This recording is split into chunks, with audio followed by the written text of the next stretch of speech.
Hi friend, টিনটিনি রকমের ব্লগে সবাইকে স্বাগত। না না,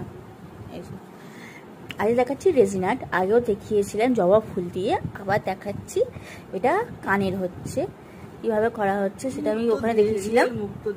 তাও আবার রিয়েল মুক্ত, যাতা নয়, প্লাস্টিকেরও নয়, রিয়েল মুক্ত। এ দেখো, বুঝতে পারবেন না কি বলতে পারছি না। এই দেখো মুক্তটা, এ দেখো আগেও এটা দুপুরবেলা করা হয়েছিল। দেখো দেখো আওয়াজটা শুনতে পেলে, টক করে আওয়াজ হলো। এই যে ফুলটা উঠেছে, এটা নরম আছে এখনো, তাড়াতাড়ি উঠে গেছে, তাই এটা শক্ত হবে। হ্যাঁ কথা নয়, উঠে গেছে তাড়াতাড়ি। এই দেখো, পারলে ফুড কালারও দিতে পারো। এই দেখো ফুড কালার দিচ্ছে, জাস্ট 1 ড্রপ। হ্যাঁ বলেছে। এবার এটাকে মিক্স করে নিই, মিক্স করে দিয়ে এবার সুন্দর একটা ডিজাইন। আগে এটাকে একটু গরম জল ফোটাতে হবে কিন্তু, হ্যাঁ, কারণ এটা বসে থাকে, এক ধরনের প্লাস্টিক বসে থাকে।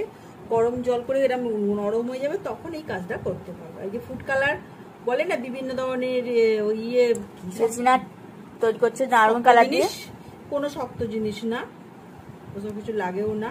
প্রথমে আমরা প্রচন্ড ভয় পেয়েছিলাম, কিন্তু ওরকম কোনো ব্যাপার না। হ্যাঁ, ইজি প্রসেস, শুধু করতে পারলেই হলো। গরম করে এরকম গলে যাবে তখন। হ্যাঁ, ওটা মাপটা আমি প্রথম যে ভিডিওটা করেছে সেখানে বলে দেওয়া হয়েছে মাপটা নেওয়ার কথা, কিন্তু আমরা মাপ যদিও এবার আর নিইনি। এবার এটা একটু বেশি হয়ে গেছিল, তার জন্য কাটাকুটি চলছে। হ্যাঁ, ওটা পিঙ্ক পিঙ্ক গেছে না? হ্যাঁ হ্যাঁ, হালকা হালকা পিঙ্ক পিঙ্ক পিঙ্ক। এই দেখো এভাবে দিয়ে দিয়ে পিঙ্ক পিঙ্ক করেছে এটাকে, যদিও এই দেখো সুন্দরভাবে হয়েছে।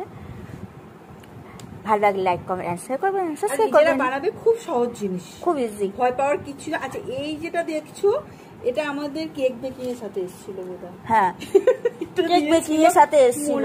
মোল্ড করছি এটা, হ্যাঁ, আমরা আলাদা করে কিনিও নি, এটা কেক বেকিং মোল্ড দিয়ে করছি। তোমরা ট্রাই করতে পারো, মানে ওটার সাথে এটা ফ্রি দিয়েছিল, তো ফ্রিটা এখন কাজে লাগলো। আমরা ওই কেক যখন করি তার উপর ডিজাইন করার জন্য এতে বসিয়ে বসিয়ে করি। সেটা তুলে নিয়ে ঠিক করে